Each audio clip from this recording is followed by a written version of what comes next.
At the beginning of the financial crisis, it may have made sense to inject a bunch of liquidity. But now, it enables bad behavior in Washington, D.C.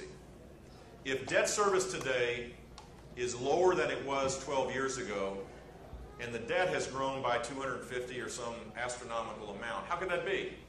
Well, it's because we've shortened maturities, and we can borrow money at close to 0% interest, but we're going to pay a huge price over the long haul.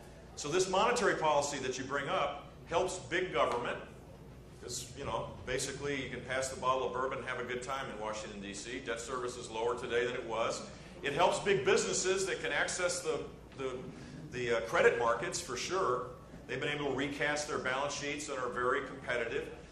It hurts savers, who we need more of. Think of my peeps back home in Florida, people that retired and they had their savings and they believed that they could earn money to be able to live.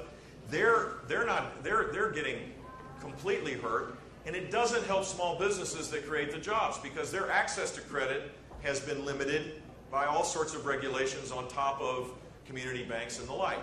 So I think it's the wrong policy. And the proper way for us to change that is to have the Congress demand that the Federal Reserve inform them of their policies, which I just read an article today, there's some conflict about that. Not to intervene to create the policy, but to appoint men and women to the Federal Reserve that believe in a more traditional monetary policy. That's the ultimate solution to this problem that we face.